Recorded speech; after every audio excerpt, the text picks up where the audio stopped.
أعوذ بالله من الشيطان الرجيم من همزه ونفخه ونفسه إنهم فتية آمنوا بربهم وزدناهم هدى.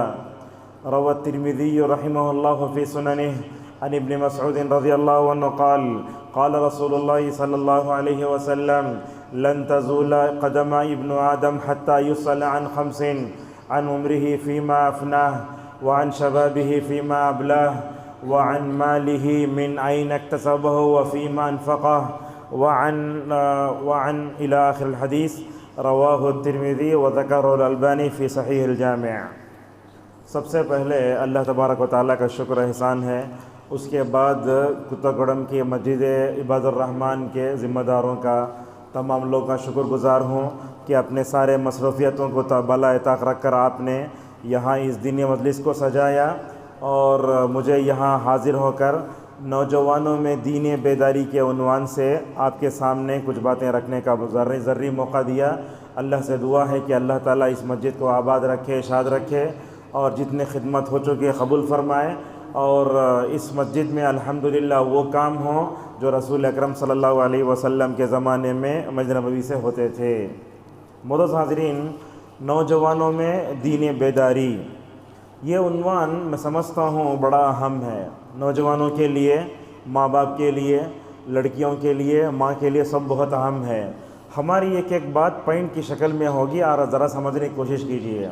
عموماً کیا ہوتا ہے، جوشیلا مقرر، بڑی شیروانی، بڑی گھڑی، بڑی ٹوپی اور جو ہے بڑی پگڑی ہوتی ہے، لوگ کیا کرتے ہیں وہاں جوق در جوق آتے ہیں. اگر کوئی معمولی ربانی عالم دین سیدھا سادہ آتا ہے تو لوگ اس کو لائٹ لے لیتے ہیں. یاد رکھیے، عالم کو اس کے لباس سے پہچانا نہیں جاتا، عالم کو اس کے عمل سے، اس کے تواضع سے، اس کے گہرائی سے، اس کے عمل سے پہچانا جاتا ہے. جیسے درخت ہرا بھرا ہے تو درخت سے لوگ دھوکہ نہیں کھاتے، اس کے پھل کو دیکھتے ہیں. لہٰذا آپ یہ گانے والے جو ہوتے ہیں، بغیر دلیل کے بات کرنے والے ہوتے ہیں، غیر علماء کو ہوتے ہیں، ان کو مت سنیے. کیوں؟ اس لیے کہ لوگ نیم حکیم خطرے جان کے مصداق ہیں. لہٰذا میں خود ربانی عالم اپنے آپ کو نہیں بولتا، لیکن یہ بات تو ہے، کتاب و سنت کی روشنی میں صحیح بات کیا ہوتی ہے، مرض کیا ہوتا ہے، تشخیص کیا ہوتی ہے، علاج کیا ہوتا ہے، وہ ساری چیزیں آپ کے سامنے رکھیں گے. سب سے پہلے میں نے آپ کے سامنے سورہ کہف کی ایک آیت پڑھی. آپ جانتے ہیں نا سورہ کہف اور جمعہ کو پڑھتے ہیں الحمدللہ. اللہ تبارک و تعالیٰ فرماتا ہے انہم فتیۃ آمنوا بربہم وزدناہم ہدی. آیت کا ترجمہ یہ ہے، بے شک وہ نوجوان ایسے تھے جو اپنے رب پر ایمان لائے، ہم نے ان کی ہدایت میں اضافہ فرمایا. آپ جانتے ہیں جمعہ مومنوں کے لیے عید ہے، یہ ہمارے لیے دنوں کا سردار ہے. ہفتے میں ایک مرتبہ ہماری روحانی تربیت کے لیے آتا ہے، تو جمعہ کو ویسے گزارنا چاہیے جیسے اللہ نے حکم دیا، جمعہ کو ویسے گزارنا چاہیے جیسے رسول اکرم صلی اللہ علیہ وسلم نے حکم دیا ہے. ہم مسلمانوں کو دیکھتے ہیں جمعہ کو ویسے گزارتے ہیں جیسے کرسچن سنڈے گزارتا ہے، خالی کھانا پینا گوشت مٹھا ویسے گزارتے نہیں ہونا چاہیے. جمعہ کیا ہے؟ دنوں کا سردار، روحانی تربیت کے لیے آتا ہے. جب بھی جمعہ آ جاتا ہے تو مومن کو یہ سمجھنا چاہیے یہ میرے زندگی کا آخری جمعہ ہے. درود کا اہتمام، ذکر و اذکار، اپنے گناہوں پر رونا، اور یہ سورہ کہف کی تلاوت بہت اہم ہے. یہ سورہ کہف آپ جانتے ہیں کہف کا معنی غار کا آتا ہے.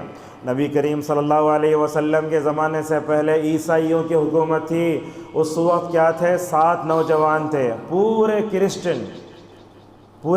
کرسچن تھے. ان کے درمیان میں 7 نوجوان تھے، اور وہ 7 نوجوان مومن تھے، اپنے رب پر ایمان رکھتے تھے. اور وہ اپنے نوجوان کیا کرے؟ 7 نوجوان اپنے ایمان کی حفاظت کرنے کے لیے غار میں گئے. غار میں جا کر 309 سال سوئے. کتنے سال سوئے؟ 309 سال تک سوتے رہے. اللہ تعالیٰ نے ان کے ساتھ کتے کو بھی رکھا. یہاں دیکھیے ایک پوائنٹ، ذرا غور سے، بچے آواز کم کریں. یہاں ایک پوائنٹ ہے کہ میں آپ کو بتاتا ہوں. سورہ کہف جب آپ پڑھتے ہیں تو اس پوائنٹ کو ذرا ذہن میں رکھ کر پڑھیں. یہ سورہ کہف ہے نا، جب 7 نوجوان اندر چلے گئے غار میں، غار کے منہ پر یہ کتا بیٹھا تھا، جانتے ہوں گے. وَكَلْبُهُمْ بَاسِطٌ ذِرَاعَيْهِ بِالْوَصِيدِ. وہ کتا کہاں بیٹھا تھا؟ دہلیز پر بیٹھا تھا. علامہ ابن کثیر رحمہ اللہ کہتے ہیں اگر وہ کتا اندر چلے جاتا تو رحمت کے فرشتے اندر نہیں جاتے. تو چونکہ اللہ تبارک و تعالیٰ کی رحمت ان 7 نوجوانوں کو ہونا تھا، اسی لیے کتا دہلیز پر بیٹھ گیا۔ یہ سورہ کہف ہم ہر جمعہ کو پڑھتے ہیں۔ سورہ کہف ہمیں یہ پیغام دیتا ہے، اے نوجوانوں، امت مسلمہ کے نوجوانوں سے خطاب ہے، اے نوجوانوں تم بھی اپنے عقیدے کی، ایمان کی، توحید کے ویسے حفاظت کرو جیسے ان 7 لوگوں نے ماشاءاللہ اپنے عقیدے کی حفاظت کی تھی۔ میں آپ سے پوچھتا ہوں، کیا عیسائی مشنریوں کے اسکولوں میں، کالجوں میں، یونیورسٹیوں میں پڑھنے والے بچوں کا ایمان صحیح ہے؟ صحیح نہیں ہے۔ افسوس ہوتا ہے اگر آپ جا کے ان سے پوچھے نبی کا نام بتاؤ تو خالی نبی رسول بولتا، اسے محمد بھی نہیں معلوم، محمد بھی نہیں معلوم۔ آج نوجوانوں کا حال یہ ہے۔ میں خالی آپ کے سامنے روں گا نہیں، یہ رونا، علاج یہ بتاؤں گا۔ کیا ہے اصل میں؟ +2 پڑھنے والا بچہ اگر آپ اس سے پوچھے خلفائے اربعہ کے نام بولے تو امام ابو حنیفہ، امام احمد، امام شافعی، امام احمد بن حنبل بولتا ہے۔ اگر آپ +2 پڑھنے والے بچے کو پوچھے اس کی دینداری کا حال یہ ہے، اگر آپ اس سے پوچھے رسول اکرم صلی اللہ علیہ وسلم کب پیدا ہوئے، وہ معنی معلوم نہیں ہے، نبی کا نام بھی نہیں معلوم، نبی کی سیرت بھی نہیں معلوم۔ حتیٰ تو حال یہ ہے رسول اللہ صلی اللہ علیہ وسلم کا جو محمد الرسول اللہ ہے اس کا معنی بھی نہیں بتا سکتے آج۔ تو سورہ کہف جب بھی ہر جمعہ پڑھتے ہیں آپ، ہم آپ کو نصیحت کرتے ہیں یہ نوجوان جیسے 7 نوجوان اپنے عقیدے کی حفاظت کرے، ویسے ان نوجوانوں کو بھی ماشاءاللہ عقیدے کی حفاظت کرنا چاہیے۔ آپ پوچھیں گے نوجوانوں کو اپنے عقیدے کی، ایمان کی، توحید کی حفاظت کرے تو کیا فائدہ ہوتا؟ ذرا ذہن کے دریچوں کے جو کان ہیں اس سے کھول کر سنی، یاد رکھو اگر ہم اپنے نوجوانوں کے عقیدے کو صحیح کر لیے نا، ماشاءاللہ ہر غلط کام سے ان کو بچا سکتے ہیں۔ حضرات صحابہ اکرام کو دیکھتے آپ، مکی دور میں ماشاءاللہ کیسا تھا ایمان، ابو بکر کا، عمر کا، عثمان کا، علی کا، زید بن حارثہ کا، آل یاسر کا، اللہ اکبر، ایسا تھا ایمان۔ جب ایمان صحیح ہو جاتا ہے تو ساری خوبیاں اس کے اندر آ جاتی ہیں۔ جب ایمان کی، عقیدے کی سلامتی سے بندہ محروم رہتا ہے، غلط قسم کے محبتوں میں نعوذ باللہ وہ گرفتار ہو جاتا ہے۔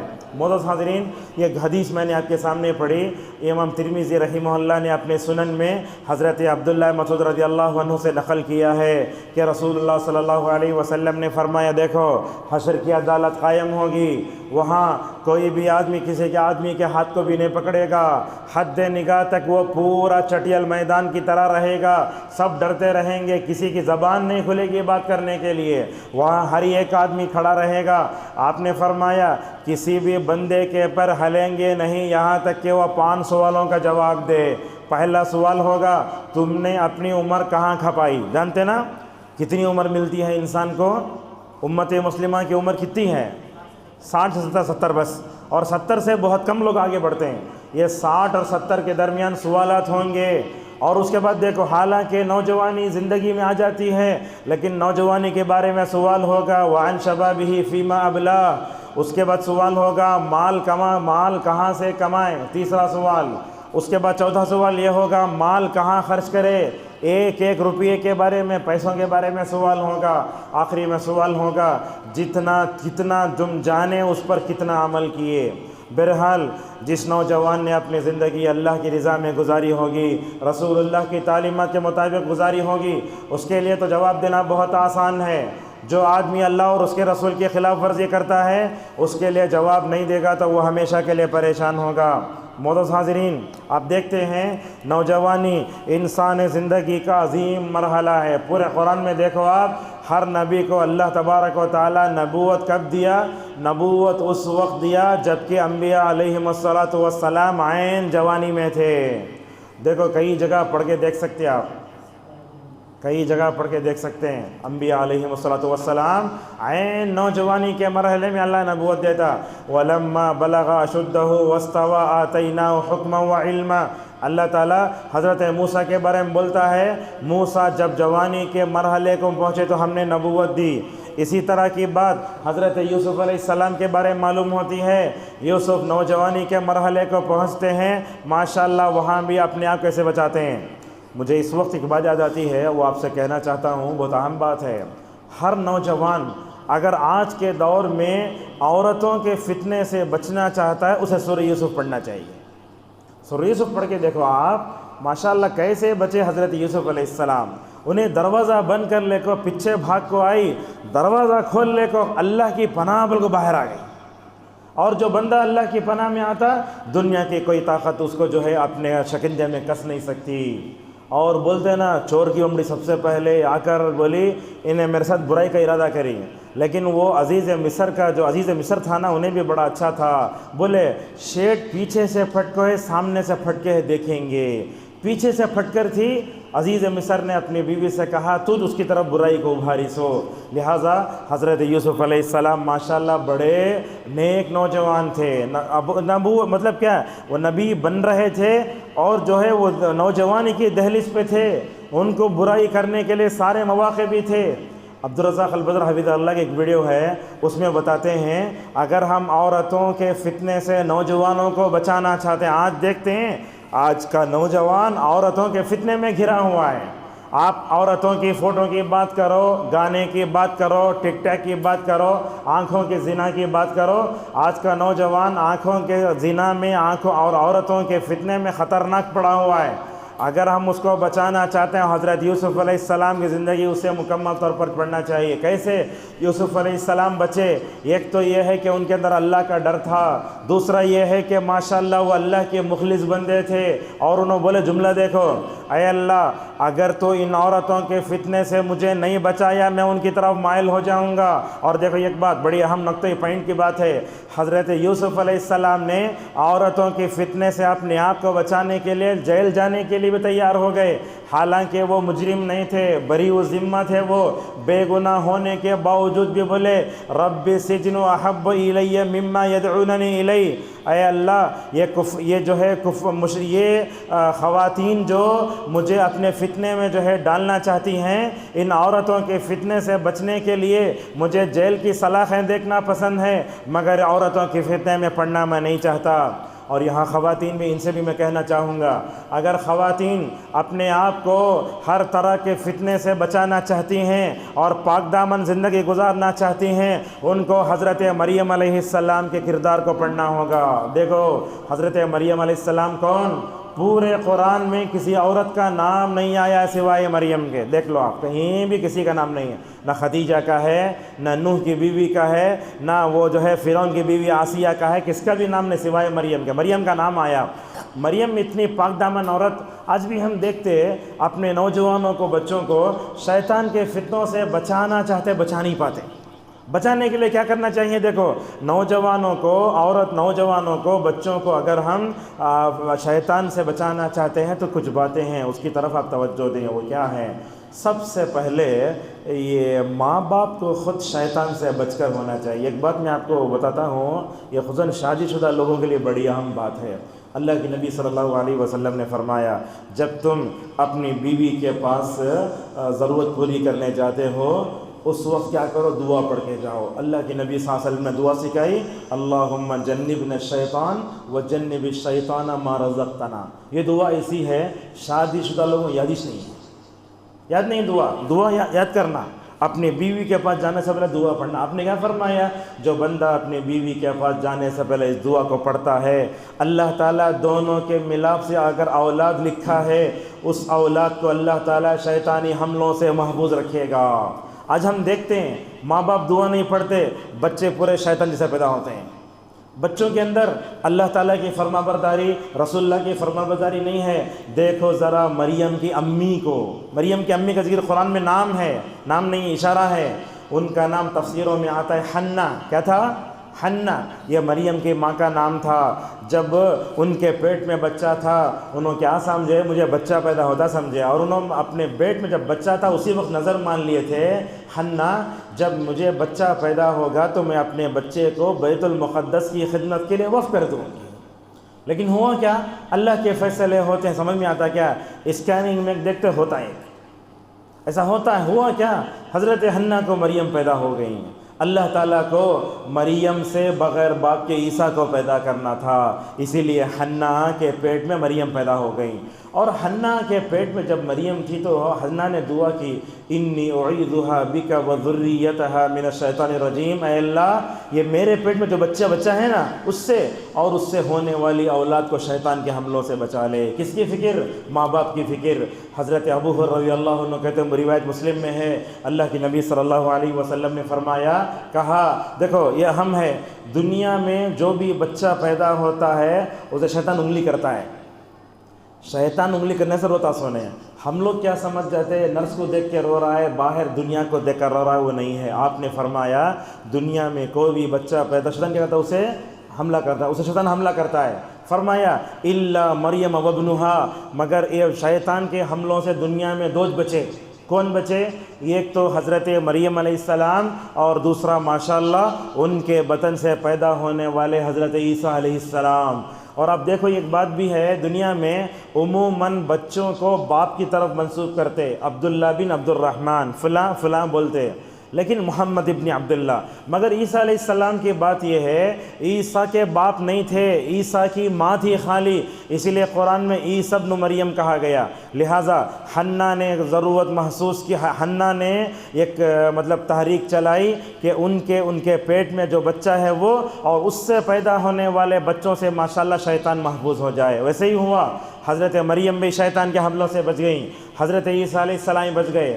جب حضرت مریم، دیکھو یہاں دیکھو پوائنٹ کیسے تھے حضرت مریم علیہ السلام، وہ مریم علیہ السلام کے پاس سے حضرت جبرائیل علیہ السلام انسانی شکل میں بچہ دینے کے لیے آئے، سمجھ رہے نا، بچہ دینے کے لیے آئے۔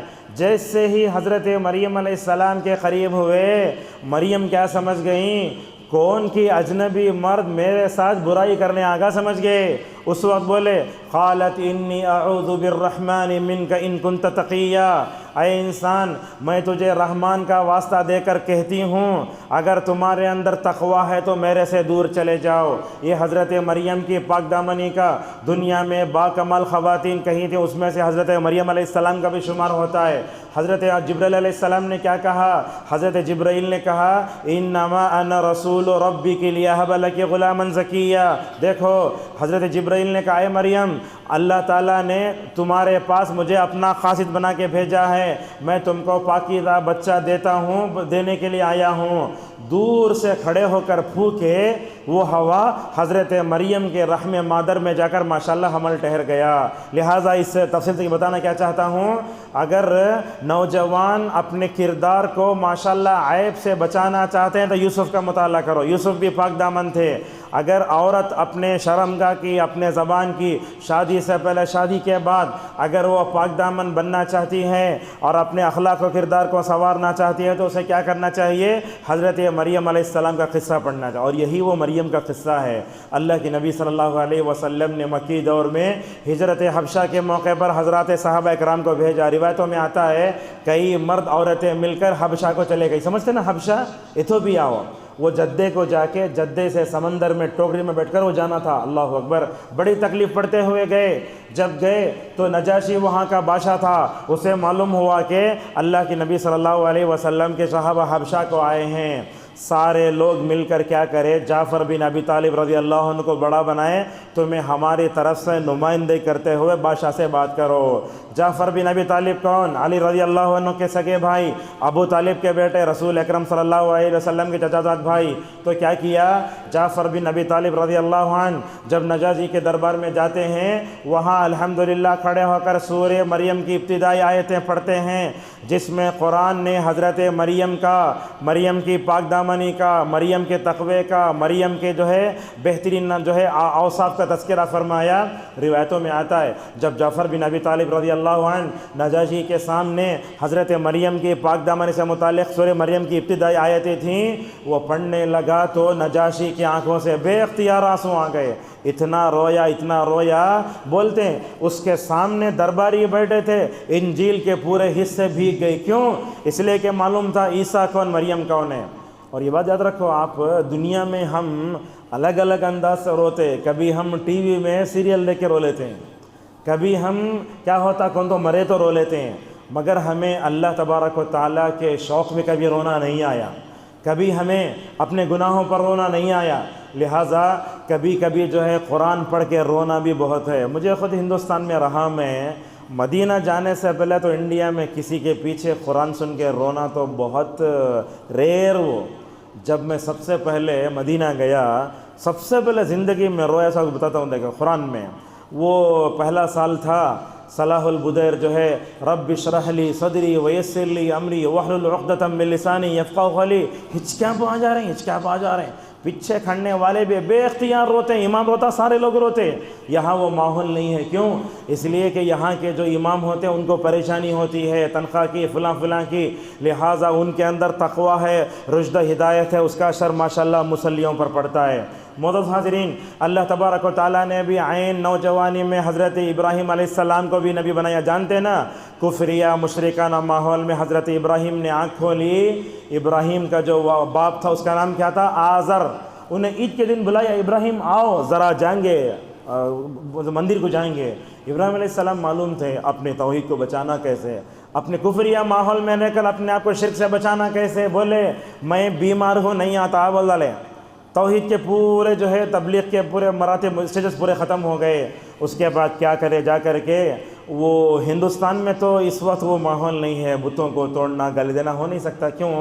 اس لیے کہ دعوت کا مرحلہ ہی طے نہیں ہوا ہے۔ وہاں حضرت یوسف کے لیے دعوت کا مرحلہ پورا طے ہو چکا تھا، اپنے باپ کو سمجھایا، قوم کو سمجھایا، سب سمجھا کے ہو گیا، سورج چاند ستارے سب سمجھا ڈلے۔ آخر میں کیا کرے، عید کے دن پورے چلے گئے تو کلہاڑی لے کر کے کیا کرے، بتوں کو توڑنے کا پورا کام ہو گیا۔ اس کے بعد واپس آئے تو آ کو دیکھو کیا پورے بتاں سجدہ کر لے گئے، پورے بتاں پڑے ہیں۔ آ کر بولے قالوا سمعنا فتى يذكرهم يقال له ابراہیم، یہ ابراہیم کرے سے، اور نوجوان ابراہیم کرے بول رہے ہیں، اس لیے کہ ابراہیم کیسے تھے، نوجوان تھے۔ علماء یہاں لکھتے ہیں ابراہیم کو قوم نے نوجوان کہا، مگر یہی ابراہیم اللہ کے پاس امت ہے، جیسا کہ اللہ فرماتا ہے ان ابراہیم کان امتن۔ یہاں جتنے لوگ بیٹھے میں سمجھتا ہوں اس میں سے اکثر لوگ عمر 40 سے زائد بہت ہیں۔ جب 40 سال ہو جاتی ہے یہ دعا ہر دن ہمیں پڑھنا چاہیے۔ اللہ تعالیٰ سکھاتا ہے حتی اذا بلغ اشدہ وبلغ 40 سنہ قال رب اوزعنی، یہ دعا یاد کر لو۔ سورہ 25واں پارہ 26واں پارہ ہے، سورہ احقاف کی آیت نمبر 15 میں ہے یہ، رب اوزعنی ان اشکر نعمتک التی انعمت علی وعلی والدی وان اعمل صالحا ترضاہ واصلح لی فی ذریتی انی تبت الیک وانی من المسلمین۔ اسی طرح کی ایک آیت سورہ نمل میں بھی آئی ہے۔ وہ کیا 40 سال کے ہو گئے تو کیا کرنا، علماء بتا دیکھو۔ ایک عالم دین ہے جن کا نام ہے مسروق رحمہ اللہ، وہ کہتے ہیں اذا بلغ احدکم 40 سنة فلیأخذ حذرہ من اللہ، بولتے ہیں سبحانہ۔ رواه احمد فی کتاب الزہد، امام احمد نے اپنی کتاب الزہد میں نقل کیا ہے، مسروق رحمہ اللہ کہتے ہیں تم میں سے کوئی آدمی 40 سال کو پہنچ جائے اس کو اس کے بعد احتیاط کی زندگی گزارنا چاہیے۔ اس آیت کی تشریح میں علامہ ابن کثیر کی بڑی بہترین بات ہے۔ علامہ ابن کثیر کون بولے تو یہ ایک بات میں آپ کو بتاتا ہوں، دیکھو یہ سلفی دعوت، اہل حدیث، یہ سب جو نام ہے نا ان کا جو ہے بنیاد علم پر ہے۔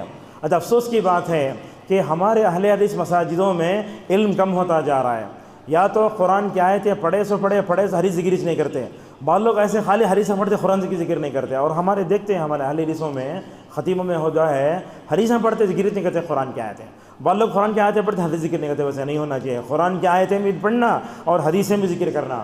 یہ ابن تیمیہ کے شاگرد ہیں علامہ ابن کثیر رحمہ اللہ، وہ اس آیت کی تشریح میں کہتے ہیں ھذا فیہ ارشاد ولمن بلغ الاربعین ان یجدد التوبۃ الی اللہ والانابۃ الیہ وان یعزم علیہما۔ دیکھو 40 سال کے ہو گئے تو ہر دن توبہ کرتے رہو، پتہ نہیں موت کا آہنی پنجہ کب تمہیں اپنے قسمیں لے لگا نہیں بول سکتے۔ اور اسی طریقے سے 40 سال کے جیسے ہی ہو جائیں اسے چاہیے کہ وہ ہمیشہ توبہ کرتے رہے۔ آج کل تو 40 کا 25-35 کا نوجوان کا حال 60-55 سال کے بڈھے جیسا ہو گیا ہے، روحانی طور پر بھی کمزور، جسمانی طور پر بھی کمزور ہے۔ رمضان میں ہم دیکھتے ہیں، دیکھو بڈھے پورے نمازاں پڑھ لے کے رہتے، ہمارا نوجوان ہوٹل میں رہتے، اس کے کیا سبب معلوم ہے؟ صالح حسینی حفظہ کو اس کا سبب دیکھو، یہ بڈھا جو ہے نا جو مسجد میں ہے انہیں جسمانی اعتبار سے کمزور ہے، روحانی اعتبار سے اچھا، اس لیے مسجد میں ٹکا ہوا ہے۔ وہ نوجوان جو وہاں بیٹھا ہے نا انہیں جسمانی اعتبار سے اچھا ہے، روحانی طور پر کمزور ہے، اسی لیے وہ مسجد میں بیٹھا ہے۔ معزز حاضرین، نوجوانوں کے بگاڑ کو دیکھ کر بعض لوگ مایوس ہو جاتے ہیں، کیا ہوتا کہ اس ملک میں کیا ہو جاتا، کیا کرتے، کیا ہو جاتے۔ میں سمجھتا ہوں دیکھو پورے نوجوان کبھی برے نہیں ہوتے، میں تو سمجھتا ہوں یہ نیک نوجوانوں کی وجہ سے یہ دنیا آباد ہے۔ نیک نوجوان کہاں کہاں رہتے ہیں دیکھو، نیک نوجوانوں کو ڈھونڈنا چاہتے ہو تو مسجدوں میں ڈھونڈو، نیک نوجوانوں کو ڈھونڈنا چاہتے ہو تو ماشاءاللہ مدارس میں دیکھو، یہ نیک نوجوان جواسال دائی ہوتے ہیں ماشاءاللہ، مکمل طور پر وہ نوجوانی کی حالت میں عبادت کرتے ہیں۔ آپ صلی اللہ علیہ وسلم نے فرمایا جو بندہ جوانی میں عبادت کرتا ہے اللہ تبارک و تعالیٰ اسے اپنے عرش کے سائے میں جگہ دے گا۔ اب یہ نوجوان میں عبادت کرنا کا تو کیا وہ میں اس کو وضاحت کرتا ہوں، دیکھو نماز پڑھنا کیا، میں سمجھتا ہوں اگر دینی مجلسوں میں وہ نیکی کی اور تقریر سنتا بھی ہے تو وہ بھی اللہ تعالیٰ کے عرش کے سائے میں آئے گا۔ کیوں؟ اس لیے یہ اس دین سے محبت ہے، وہ فرض پڑھتا، نفل پڑھتا، اگر کوئی آدمی علماء کا ساتھ دیتا، علماء سے محبت کرتا ہے، میں سمجھتا ہوں خیر سے محبت رکھنے والا، مسجد سے محبت رکھنے والا، دینی مجلس میں شریک ہونے والا، یہ سارے لوگوں کو الحمدللہ نیک لوگوں کو، نوجوانوں کو ہم مکمل طور پر جو ہے جنت کی خوشخبری دے سکتے ہیں۔ اس طریقے سے معزز حاضرین، نوجوانوں کا جو بگاڑ ہوتا ہے اس کے بارے میں آپ کو بتاتا ہوں۔ دیکھو بعض علماء کو ہم دیکھتے ہیں خطبہ دینے آئے تو ممبر پر چڑھ کے تو خالی تھوکتے رہتے، یہ طریقہ صحیح نہیں ہے۔ اچھا وہ کون کرتے ہو میں آپ کو بولتا ہوں، دیکھو خالی تھوکتے رہتے، تمہیں ویسے ہوگے، مر جاؤ تمہیں ایسا ہوگا، اسار سے مر گئے تو کیا ہوتا، اللہ تمہارا نماز تمہارے چہرے پہ مارا ہوتا، ایسا بولتے نہیں ہونا چاہیے۔ یاد رکھو نوجوانوں کے بگاڑ کے بارے میں گفتگو کرے تو زبان کو کنٹرول میں رکھ کر بات کرنا۔ اگر آپ زیادہ نوجوانوں تمہیں ویسا کرتے تو کیا ہوتا، مایوس ہو کو سوسائڈ کر لے کر مر جاتا انہیں۔ یہ تربیت کا طریقہ نہیں۔ تربیت کا طریقہ کیا ہے، دیکھو اللہ تبارک و تعالیٰ نے کیا طریقہ اپنایا، رسول اللہ نے کیا طریقہ اپنایا، ڈرانا بھی خوشخبری بھی دینا بھی۔ ہمیں زیادہ ڈرائے تو مایوسوں کو نعوذ باللہ زندگی سے مایوس ہوتا تھا، زیادہ امید دلائے تو کیا ہوتا، وہ نوجوان وہ اسے گناہوں کے اندر جرأت آ جاتی۔ اسی لیے امام احمد رحمہ اللہ فرماتے ہیں دیکھو یہ پرندے کے جو پر ہوتے ہیں نا، اگر آپ بیلنس سے کاٹے تو برابر اڑتا ہو نہیں، اسی لیے کبوتر پالنے والے کیا کرتے ہیں، زیادہ کاٹے تو اڑان کم ہو جاتی ہے اس کی۔ اسی طریقے سے یہ خوف بھی امید بھی ویسے ہی ہونا چاہیے۔ لہٰذا علماء سے ہماری گزارش ہے نوجوانوں کے بگاڑ کے بارے میں گفتگو کرے تو ایک لمٹ تک جانا۔ اور بعض لوگوں کو ہم دیکھتے ہیں نوجوانوں کے بارے میں گفتگو کرو بولے تو خالی نوجوانوں کو لوکل لینگویج میں تھوکتے رہتے ہیں، تھکا لو جنم جی تمہیں، ویسے باتیں کرتے ہیں، نہیں ہونا چاہیے۔ اب دیکھو اور بعض لوگ کیا کرتے ہیں، یہ نوجوانوں کا بھی عالم ہے، جو عالم خالی تھوکتے رہتا، علاج نہیں بتاتا، اس کے بچے بھاگتے قوم، ارے مولوی صاحب اچھا تھوکتے بھائی، خطرناک پوسٹ مارٹم ہے۔ اور بعض نوجوان بولتے ہیں خطرناک باڈی لینگویج بہت اچھی ہے ان کی، یہ کرنے والے کون، یہ غیر عالم کرتا ہے، جو ربانی عالم دین ہے وہ نہیں کرتا، اسلام کے مزاج سے جو ناواقف ہے وہی کرتا ہے۔ ربانی علماء کیا کرتے ہیں، دیکھو ربانی علماء کیا کرتے ہیں ماشاءاللہ، وہ MBBS MD اس کے اوپر جتنے ڈاکٹر آتے ہیں وہ ماشاءاللہ اس کی طرح ہوتا ہے۔ ایک بات مجھے ابن تیمیہ رحمہ اللہ یاد آتی ہے، وہ بتاتے ہیں، یاد رکھو آپ جسم کا علاج کرانے جس ڈاکٹر کے پاس جاتے ہیں اس کے پاس MBBS کی ڈگری ہوتی ہے، وہ تمہارے جسم کے جسمانی بیماریوں کا علاج کرنے والا ڈاکٹر وہ۔ یہ جو علماء ہوتے ہیں نا، علماء جو ہوتے ہیں نا وہ روحانی ڈاکٹر ہوتے ہیں۔ اسی لیے دیکھو اگر آپ کے اوپر جن کا اثر ہوا یا نہ تو شیاطین کا اثر ہوا تو کہاں جاتے ہیں، مولوی صاحب کے پاس جا کر رقیہ کرتے ہیں۔ لہٰذا وہ ڈاکٹر کو ڈاکٹر سمجھو، تمہارے جسمانی بیماریوں کا ڈاکٹر ہے۔ یہ جو ڈاکٹر ہوتے ہیں علماء، یہ اصل میں روحانی اعتبار سے وہ ڈاکٹر ہوتے ہیں۔ لہٰذا روحانی طور پر بیمار ہو تو کیا کرنا، ان سے علاج کرنا۔ آج کل ہم نوجوانوں میں ہم یہ بھی دیکھتے ہیں، دیکھو نوجوانوں میں ایک چیز ہے، ٹینشن آ گیا 2 رکعت نماز پڑھے، وضو کرے، اپنے گناہوں پر وہ ایسا نہیں ہے۔ جاہل کے سکا میڈیکل میں جا کو کیسا کی ہوتا ہے، اسے تمہیں کیا کرو، مجھے سونے کی دوا دیا لو، وہ نیند کی دوا کھا کر سو جاتا۔ ایسے کتنے نوجوان، یاد رکھو شریعت نے جس میں جو ہے سکون رکھا اس کو پانے سے ہی سکون ملے گا۔ اگر آپ غلط انداز سے اپنی روحانی تربیت کرنے کی کوشش کریں گے آپ سکون نہیں پائیں گے۔ لہٰذا ربانی علماء کیا کرتے ہیں، بیماری کیا دیکھتے، بیماری کس نوعیت کی ہے دیکھتے، تشخیص بھی کراتے, علاج بھی کراتے. اور یہ باتوں کو میں نوٹ کرو آپ, ربانی جو عالم دین ہوتے ہیں نا, انہوں تربیت کرے تو ماشاءاللہ ان کی تربیت میں ہم 4 چیزیں نظر آتی ہیں. ایک تو ان کی تربیت میں حکمت ہوتی ہے. حکمت کا مطلب کیا, بعض جگہ ایسے لوگ بھی ہیں, مجھے معلوم ہے حسن کا ایک علاقہ تھا, وہاں میں اپنے شاگرد کے ساتھ عمر فاروق محمدی مدنی حفظہ اللہ اس وقت میسور میں ماشاءاللہ بہت اچھا کام کر رہے ہیں, ان کے ساتھ میں پروگرام کے لیے گیا. اور حسن میں کیا ہے, جماعت اسلامی کے لوگ زیادہ ہیں, اہل حدیث کم ہیں, دونوں مل کے کام کر رہے تھے. ایک عالم دین کو تقریر کے لیے وہاں لایا گیا. وہ عالم دین کی زبان اتنی گندی تھی, وہ تقریر کرنے کو چاہیے پوری عورتیں نکل کو جانا شروع ہو گئے. ایسا نہیں کرنا چاہیے. لہٰذا ربانی عالم دین کیا کرتا, حکمت سے بولتا جو بھی بات ہے. اور بعض جگہ یہ بھی ہوتا ہے, میں آپ کو بولتا ہوں, ذرا ہنسی بھی آئے گی آپ کو, بعض مرتبہ ایسے ہوتا ہے انداز بڑا جارحانہ ہوتا ہے. لوگ کیا کرتے ہیں, انداز کو دیکھ کر اسے بلا لیتے ہیں. انہیں کیا کرتا آ کے یہ اہل حدیثوں کی, احناف کے جھگڑے, یہ وہ جو مطلب گمراہ فرقوں کے درمیان جھگڑے ہوتے ہیں نا, وہ جھگڑوں کو ممبر پر کھڑ کے بیان کرتا ہے. ہمارے پاس کیا ہوتا ہے ماشاءاللہ, مطلب قریوں میں, چھوٹے بستیوں میں ہر مسلک کے لوگ ملے رہتے ہیں. اب آ کے وہاں تفریقہ ڈال کے گیا تو کیا ہوتا, دوسری جماعت کے لوگ آ کر نعوذ باللہ وہ بلانے والے کو مارتے. اس جگہ کئی جگہ ہو چکا ہے. لہٰذا ربانی عالم دین کی تربیت میں سب سے پہلے حکمت ہوتی ہے, انہیں حکمت سے بولتا. دوسری یہ ہے نرمی سے بولتا ہے. کہاں ہے نوجوانوں, اٹھو, کھڑے ہو جاؤ, ایسا نہیں بولنا.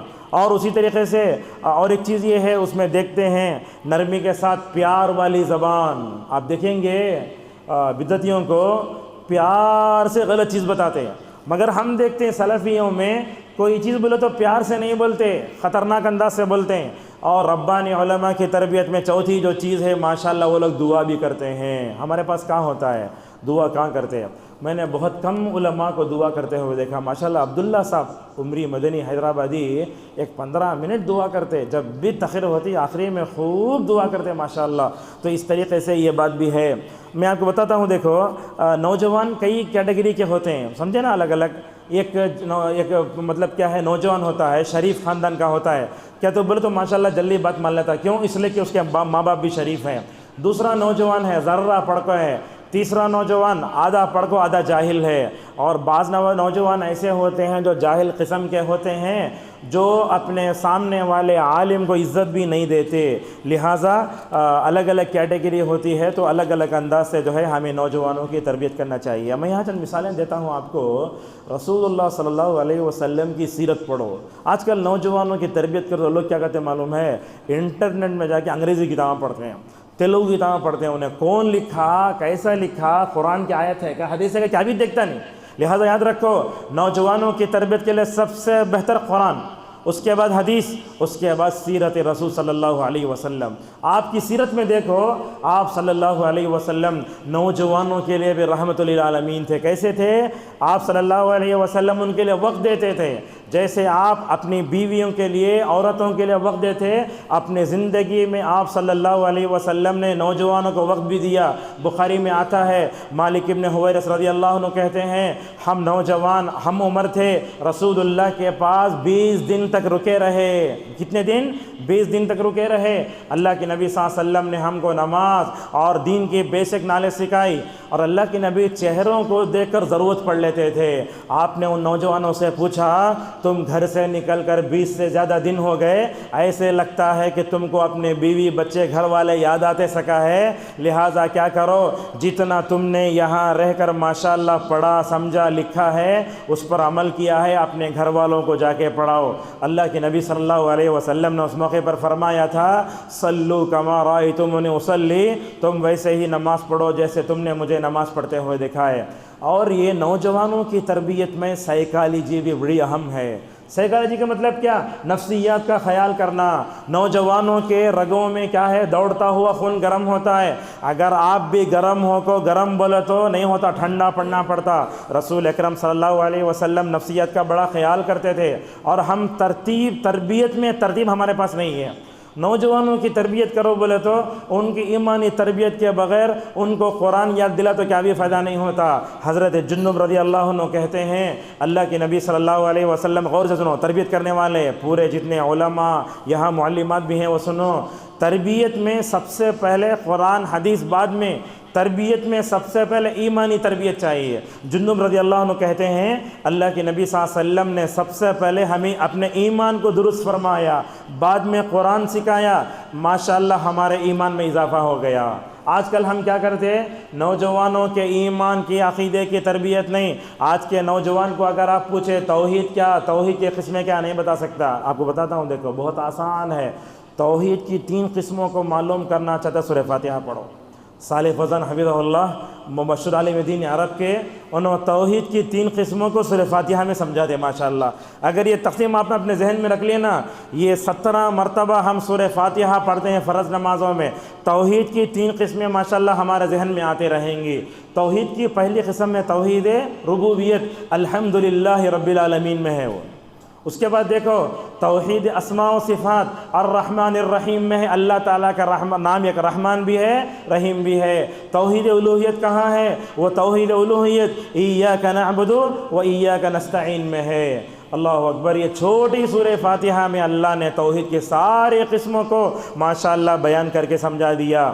لہٰذا ایمان پہلے، بعد میں قرآن۔ مستدرک حاکم میں حضرت عبداللہ ابن عمر رضی اللہ عنہما کی روایت آتی ہے، اللہ کے نبی کے زمانے کے بعد جب تربیتی نظام بگڑا تو تربیتی نظام بگڑ گیا، حضرات صحابہ اکرام کو ماشاءاللہ دقت کیسی تھی دیکھو۔ وہ بولتے ہیں رسول اللہ کے زمانے میں سب سے پہلے ایمان ہوتا، بعد میں قرآن سکھاتے، ہمارے ایمان میں اضافہ ہوتا۔ میں دیکھ رہا ہوں آج لوگ پہلے قرآن سکھاتے، بعد میں توحید پرفیکٹ کرتے، کوئی بھی اثر نہیں ہوتا۔ یہ کون بول رہے ہیں؟ حضرات صحابہ اکرام بول رہے ہیں۔ آج تربیت کے لیے ہم بہت کوشش کرتے، صبح سے لے کر شام تک سیمینار چلتا، کھانے کا انتظام، چائے بسکٹ سب ہوتا، لیکن تربیت میں اگر ترتیب نہ ہو تو کیسے ہم اپنے نوجوانوں کی تربیت کر پائیں گے؟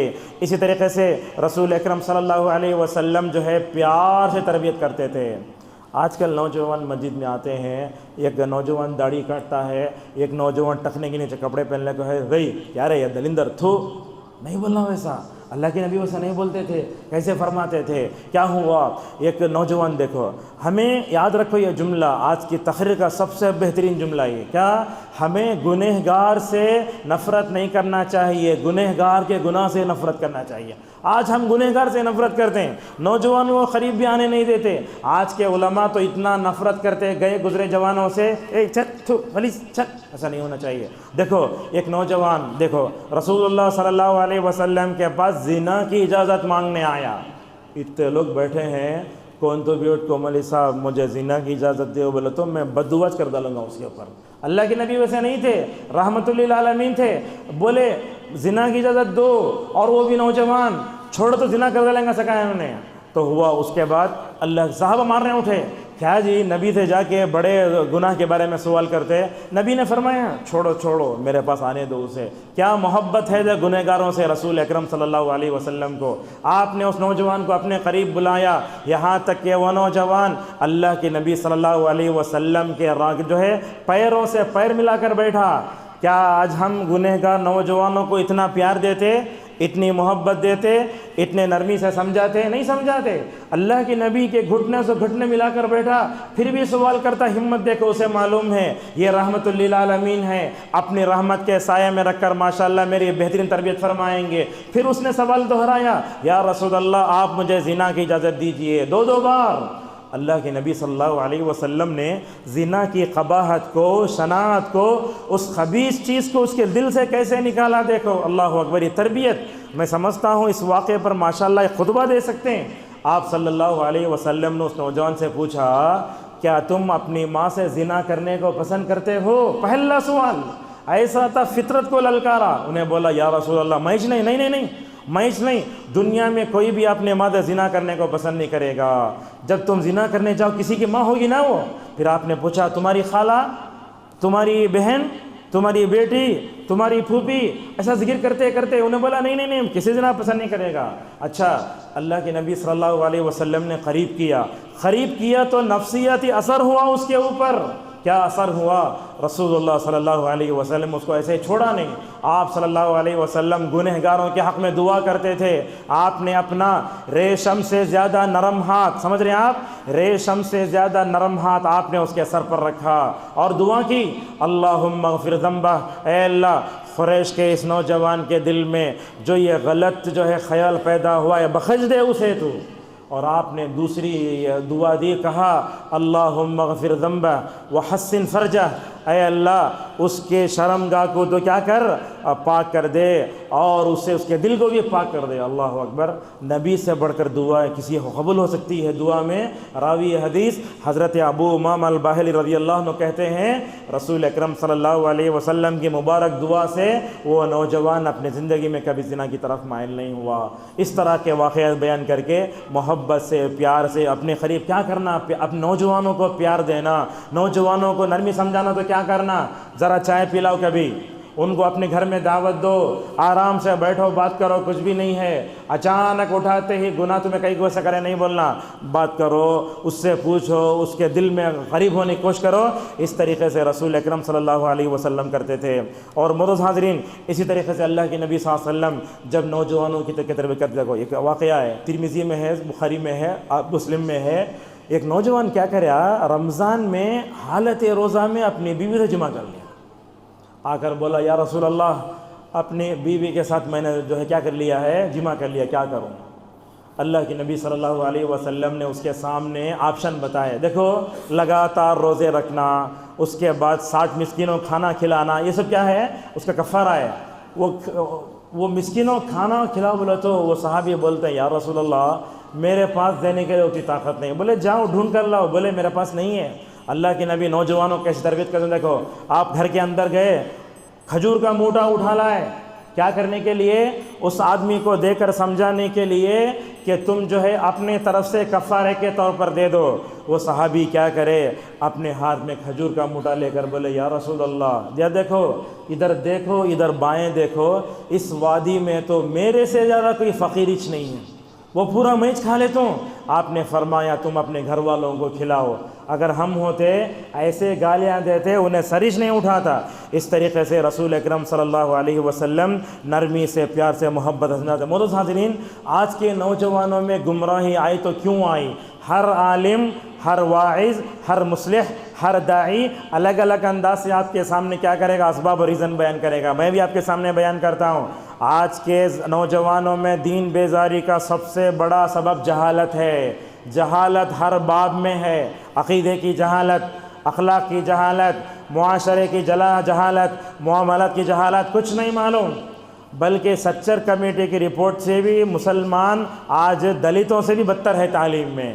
آج نوجوان کیا ہوتا ہے، اسے دستخط کرنے نہیں آتا، اسے ایک فارم بھرنے نہیں آتا، انگریزی میں بات کرنے نہیں آتا. یہ جہالت کی وجہ سے نعوذ باللہ آج جو ہے دین بیزاری آ رہی ہے. دوسرا سبب آج کے نوجوانوں میں مقصد زندگی سے ناواقفیت. اللہ کئی کو ہم نہ پیدا کریا نہیں معلوم. جانتے نا وما خلقت الجن والانس الا لیعبدون. یہ کتنے لوگوں کو معلوم ہے؟ ہمارے لڑکے تو لڑکیوں کے عشق میں گرفتار ہو کر نعوذ باللہ اپنی پوری جوانی غارت کر رہے ہیں. اسی طریقے سے نوجوانوں میں دین بیزاری کے اسباب میں وقت کا ضائع کرنا.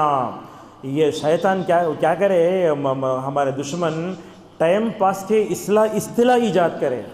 پھلیاں بیس لگاتا دیکھے ہیں، ٹائم پاس. ہمارے پاس تو زبردستی وقت کو ہم ٹائم پاس کرتے ہیں. کتنے جگہ چلے جاؤ، ٹرین کو پکڑنا ہے، آدھا گھنٹہ پہلے بیٹھے ہیں، 60 سال کا آدمی بھی موبائل میں گیم کھیل رہا ہے، مقصد زندگی سے واقف نہیں ہے. ہم دیکھتے ہیں وہ انٹرنیشنل فلائٹ کو 3 گھنٹے پہلے وہاں جانا، بورڈنگ پاس لے کو بیکار کی باتیں کر کے بیٹھے رہتے. حالانکہ مومن کی زندگی کا ایک ایک لمحہ مکمل طور پر جو ہے کیا ہے، بڑا قیمتی ہے. لہٰذا بیکار باتوں میں وقت نہیں گزارنا چاہیے. آج کا نوجوان گپ شپ کرتے رہتا، چبوترے میں بیٹھا یعنی تو ہوٹلوں میں بیٹھا، آنے جانے والی لڑکیوں کو دیکھا، اسے چھیڑا اسے چھیڑا، اس کو بات کرے یہ بات کرے. اور وقت ضائع کرنے میں سب سے زیادہ جو اہم کردار ہے فون کا ہے. فون تو ایسا ہے ہم کو اپنے فرائض و واجبات سے بھی نعوذ باللہ غافل کر دیا. اور آج کے نوجوانوں میں دین بیزاری کے اسباب میں بری دوستی بھی ہے. ففتھ پڑھتا، ہاں سچ بینگا ہونا شروع ہوتا، ٹیڑھا ہونا شروع ہوتا. کیا آج کے ماں باپ اپنے بچوں کے بارے میں دیکھتے کیا انہیں کہاں جا رہا ہے، دوستی کیا کر رہا ہے، کیا بھی معلوم ہی نہیں ہے؟ یاد رکھو، شادی تک ہی نہیں، شادی کے بعد بھی اپنے بچوں کا خیال کرنا ماں باپ کی ذمہ داری ہے۔ دلیل کیا پوچھیں گے آپ؟ حضرت ابراہیم علیہ السلام سیریا میں رہتے تھے، ان کے بیٹے اسماعیل مکے میں رہتے تھے۔ ابن عباس کی بخاری میں روایت آتی ہے حضرت ابراہیم کو اپنے بیٹے بہو کی بڑی فکر۔ آج کل ہم اپنے بچوں کو شادی کریں تو بولتے ہمیں تمہارے پاؤں پہ کھڑا ڈلے، ہمارا کوئی تعلق ہی نہیں ہے، انہیں مرجان دے، اس کے شوہر کیا ظلم کر رہا ہے، نہیں دے رہا ہے، کر رہا ہے، بچے ہو رہے ہیں، کیا بھی معلوم ہی نہیں ہوگی، میری ذمہ داری ختم۔ اگر ابراہیم بھی چاہتے تو وہ کر سکتے تھے۔ ابراہیم علیہ السلام کیا کرتے؟ نماز فجر پڑھتے، براق پہ بیٹھتے۔ اب تک آپ کیا سن گئے تھے؟ براق صرف نبی کے پاس تھا، براق ابراہیم کے پاس بھی تھا۔ مسند احمد کی روایت میں آتا ہے حضرت ابراہیم علیہ السلام براق پہ بیٹھتے، وہ جانور جو ہے وہ تقریباً شاید 4000 کلومیٹر ہے، وہ تقریباً 2000 سے اوپر ہی ہے، مکہ پہنچتے۔ مکہ پہنچنے کے بعد اسماعیل کے گھر کے سامنے جا کر کھڑے ہو گئے، جا کر سلام کرے، بہو سے بات کر رہے ہیں، سو یہ بہو کو یہ نہیں معلوم کہ یہ سسر ہیں، خسر بولتے، سسر بولتے۔ بولے تمہارے پاس کیا ہے؟ ہمارے گھر میں کیا بھی نہیں ہے۔ ذرا تصور کرو، ایک شکر گزار باپ، ایک شکر گزار بیٹے کو اگر ایک ناشکری بیوی مل گئی تو دلوں کو کتنی تکلیف ہوئی ہوگی۔ حضرت ابراہیم نے وہاں کھڑے ہو کر کہا ایک تمہارے شوہر آئے تو بولو، ایک بزرگ آ کر گئے دہلیز بدلو بولو، اشارہ تھا، اور باپ کا اشارہ بیٹا سمجھ جاتا نا، سمجھ گئے۔ انہوں کیا کرے ماشاءاللہ، اس کو طلاق دے کے دوسری شادی کر لیے۔ حضرت ابراہیم پھر اسماعیل کے دوسری شادی کرنے کے بعد پھر پہنچتے ہیں، ویسے ہی معاملہ پیش آتا ہے۔ وہ دوسری بہو سے جا کر پوچھتے، ان کو بھی نہیں معلوم یہ سسر ہیں، بہو کا رشتہ ہے۔ جا کر پوچھتے وہ بہو کے پاس تمہارے پاس کیا؟ انہیں بولتی ہمارے پاس گوشت بھی ہے، پانی بھی، الحمدللہ۔ حضرت ابراہیم کو کیا خوشی ہوئی ہوگی؟ حضرت ابراہیم شکر گزار، حضرت اسماعیل شکر گزار۔ اگر شکر گزار بہو مل گئی سونے کی زنجیر ہے۔ اس کے بعد حضرت ابراہیم علیہ السلام یہ سن کر واپس آ گئے۔ بہرحال کہنے کا مطلب یہ ہے ہم سب اپنی دوستی کو دیکھیں، ہمارے گھر میں آنے والا داماد کیسا ہے دیکھو۔ ابھی شاید کل مسجد حاجرہ میں یا مسجد عثمان ذو النورین میں تاڑبن میں ایک پروگرام ہوا حضرت عثمان کے عنوان پر۔ میں نے اس میں ایک جملہ کہا، یاد رکھو، بہو لانا سیکھنا ہے تو ابراہیم کو نمونہ بناؤ، داماد لانا سیکھنا ہے رسول اکرم صلی اللہ علیہ وسلم کو نمونہ بناؤ۔ آپ نے اپنی بیٹیاں صرف گورے ہیرو کے حوالے نہیں کرے، آپ نے ماشاءاللہ حیا رکھنے والے صحابہ کے حوالے کیے۔ حضرت عثمان حیا رکھنے والے، رقیہ کا انتقال ہوا تو آپ نے دوسری شادی حضرت عثمان سے، ام کلثوم سے کرا دی۔ اور حضرت علی رضی اللہ عنہ بڑے حیا رکھنے والے، آپ صلی اللہ علیہ وسلم نے حیا رکھنے والے داماد کو جو ہے اپنی بیٹیاں دی۔ ہم جب داماد کو تلاش کرتے ہیں تو کیسا ہونا؟ بالا ہیرو کے سکے ہونا، پوری داڑھی کٹ کو رہنا، پینٹ پوری جھاڑتے رہنا، نمازہ نہیں پڑھ کو رہنا، توحید نہیں معلوم، دین سے دور۔ ویسے بچوں کو اگر آپ بیٹی دیے، تمہارے جو پوترے ہوں گے، نواسے ہوں گے، ان کی زندگیوں میں کہاں دین آئے گا ذرا سوچئے۔ لہذا بری دوستی میں یہ بھی آتا ہے ہمارے گھر میں آنے والی بہو صحیح رہنا، ہمارے گھر میں آنے والا داماد صحیح ہونا۔ اور یہ بری دوستی ہمارے نوجوانوں کو لے کر ڈوب رہی ہے۔ کیسے وقت ہوتا دیکھو، کبھی کبھی ایسے ہوتا نوجوان کبھی جمعہ کے وقت میں آ کے 11:30 بجے یہاں بیٹھ کو سورہ کہف کی تلاوت کریں گے یہ بول کو ہوتا، اس کے دوست فون کرتا چل رہے سرکل کو جا کر چائے پی لگائیں گے، بن کر بھج جاتا، حالانکہ نیکی کام کرنے جا رہا ہے، بری دوستی سے نعوذ باللہ ہوا، لہذا نہیں ہونا چاہیے۔ آپ نے فرمایا لا تصاحب الا مؤمنا، اور آج کے نوجوانوں کے بگڑنے کے اسباب میں سوشل میڈیا کا بہت بڑا کردار ہے۔ آپ دیکھو، یہ فلم دیکھ کر، یہ سیریل دیکھ کر، یہ گانے دیکھ کر، یہ ٹک ٹاک دیکھ کر، یہ میوزک دیکھ کر ہمارے نوجوان اتنے اسپائل ہو رہے ہیں، اس کو بیان کرنے کے لیے ہمارے پاس الفاظ نہیں ہیں۔ اور اسی طریقے سے اور ایک بات بھی ہے، آج کے نوجوانوں میں دین بیزاری کے اسباب میں علماء سے بے نیازی۔ الحمدللہ نوجوان علماء سے جڑ کو رہتے، کب تک جڑ کو رہتے؟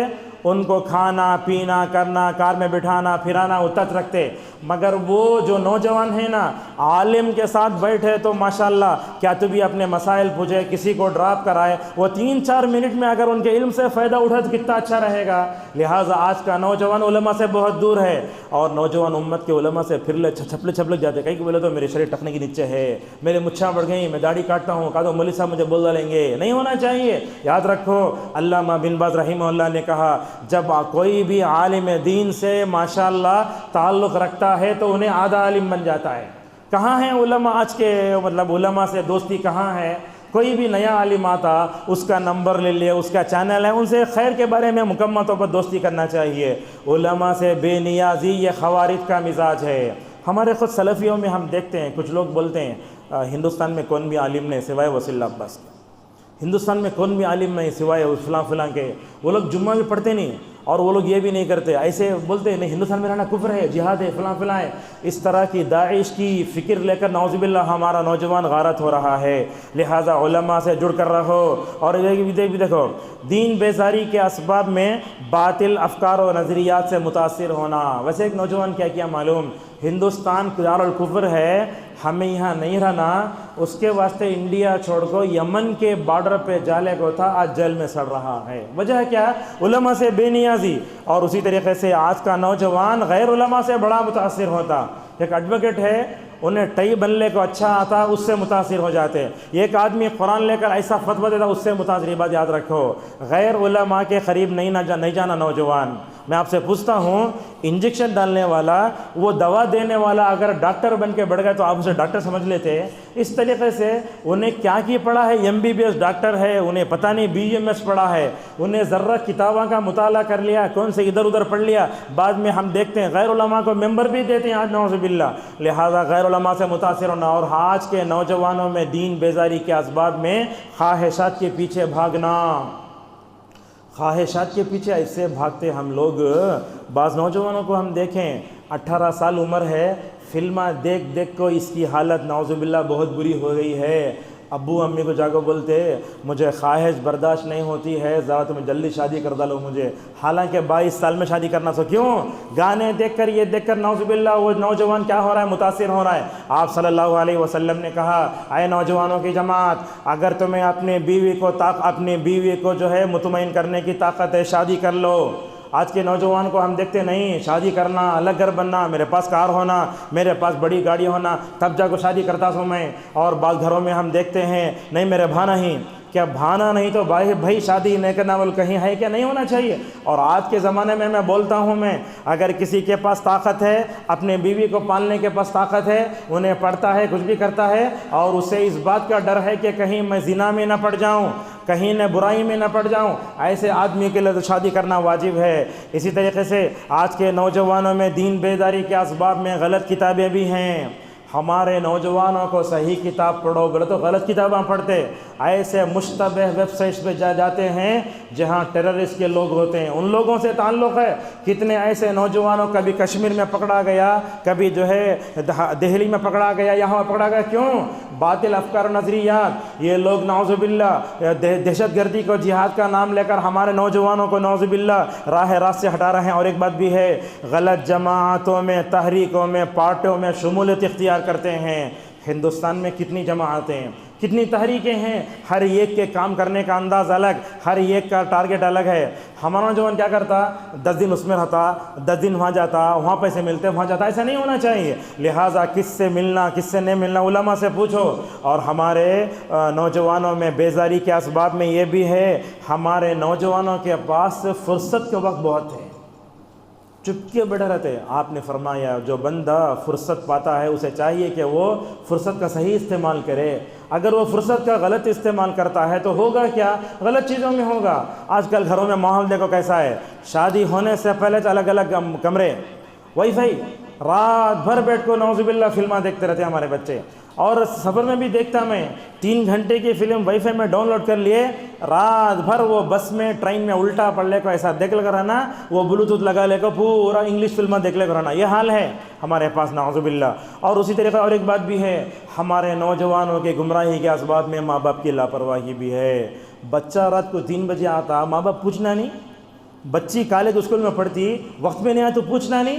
آج ہمارے والدین اپنے بچوں کے لیے گرل فرینڈ، بوائے فرینڈ کے اصطلاحات ایجاد کر کے ان کو اپنے گھر میں لاتے ہیں، کمرہ دیتے ہیں اور ان کی ہمت افزائی کرتے ہیں۔ اور یہ گرل فرینڈ، بوائے فرینڈ کے جو اصطلاح ہے فلموں کے ذریعے ہمارے معاشرے میں پھیل رہی ہے، عزتوں سے کھیلا جا رہا ہے، کوئی بات نہیں ہے۔ اور اس طریقے سے دینی تربیت کا فقدان۔ اور ایک بات بھی ہے، ہمارے نوجوان بگڑتے کب؟ جن گھروں میں مال زیادہ ہوتا ہے، غریبوں کے بچے بگڑتے نہیں، ماشاءاللہ اچھا پڑھتے، جن کے گھروں میں مال کا فتنہ ہوتا ہے وہی نوجوان زیادہ بگڑتا ہے، بگڑتے دوسروں کو بگاڑتے۔ بہرحال آخری چیز ہے، نوجوانوں میں دینی بیداری لانے کے لیے ہمیں کیا کرنا چاہیے، اس بات پر اپنی گفتگو ختم کرتے ہیں۔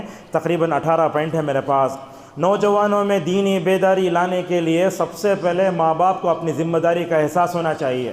علامہ بن باز رحمہ اللہ کہتے ہیں، یاد رکھو، اگر کوئی ماں باپ اپنے بچے کی عمر زیادہ غور سے سنو، اپنے بچے کی عمر زیادہ ہو گئی، وہ بچے کی شادی نہیں کر رہے ہیں، حالانکہ شادی کے لیے طاقت بھی ہے، پیسہ بھی ہے، سب بھی ہے، اگر وہ بچہ بگڑے گا اللہ تبارک و تعالیٰ بچے کے بگڑنے کی وجہ سے ماں باپ سے پوچھے گا۔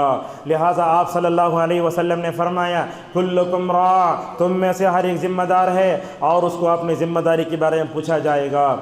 10 کا ایگزام لکھتے یہ ایک سبجیکٹ میں فیل ہو گئے تو سارے سبجیکٹ میں فیل، اسی طرح بچے بھی، اگر آپ سارے بچوں کی تربیت کریں، ایک بچے کی تربیت میں ناکام ہے پورے سبجیکٹ میں فیل ہو جیسا۔ اور دوسری بات، نوجوانوں میں دینی بیداری لانے کے لیے ائمہ کو، خطباء کو، دعاۃ و مصلحین کو بار بار اس میں بیداری لانا چاہیے۔ ہمارے پاس 3 جمعے ہوتے، 4 جمعے ہوتے، کبھی بار بار یہ نوجوانوں کے بارے میں جو بات ہے ہر موضوع میں اللہ کو کہاں تو بھی نوجوانوں کو ماشاءاللہ نصیب کر سکتے ہیں۔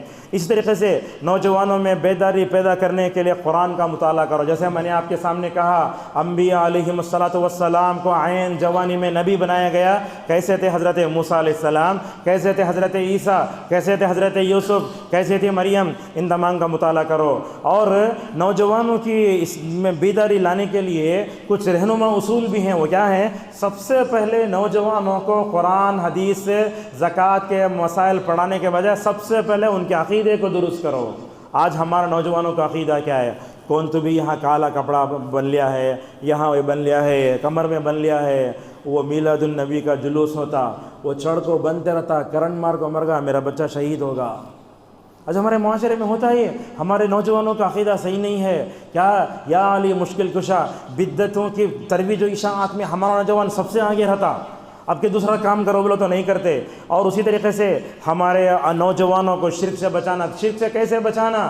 شرک سے بچانا ہو تو مسجد سے جوڑو ان کو، کبھی یہ ایسا پروگرام رکھو اپنے مسجد میں، نوجوانوں کو شرک سے بچا کر ان کے ایمان کو پختہ کیسے بنانا چاہیے، نوجوانوں کو 100 روپے فیس لے کے مسجد میں ایک رات کا اہتمام کرو۔ اور مسجد کے ذمہ داروں کو میں ایک ایسا پیغام دوں گا، ہفتے کی رات کو مغرب یا عشاء کی نماز میں نوجوان آ جانا ہے، یہاں رات میں کھانے کا انتظام رہنا، رات کے 10:30 11 12 تک ماشاءاللہ علماء کو جمع کر کے پروگرام ہونا، دوسرے دن صبح میں اٹھ کو ماشاءاللہ انہوں تہجد پڑھنا۔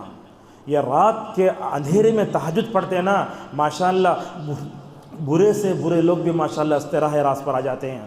علماء بولتے تہجد پڑھنے والا برائیوں سے کیوں رکتا، بولے تو رات کے اندھیرے میں یہ سارے اعضاء اللہ کے سامنے جھکتے نا، اللہ تعالیٰ دن کی روشنی میں ان اعضاء انسانی کو ماشاءاللہ گناہوں سے روک لیتا ہے۔ اگر ہم اپنے نوجوانوں کی اگر یہ کرنا چاہتے ہیں، مہینے میں ہفتے میں ایک مرتبہ کبھی تہجد کا اہتمام کرے، الگ الگ پڑھ لیے، اس کے بعد نماز فجر ہوئی، چائے کا پروگرام ہوا، اس طریقے سے الحمدللہ ان کی صلاح ہو سکتی ہے۔ عقیدے کے بعد شرک سے بچا کر ہمارے نوجوانوں کو بولنا، ہمارا نوجوان کون بھی درگاہوں کو نہیں جانا، خانقاہوں کو نہیں جانا، آستانہ کو نہیں جانا، کسی بھی پیر کے ہاتھ پر بیعت نہیں کرنا، آج ہو رہا ہے اس طریقے سے۔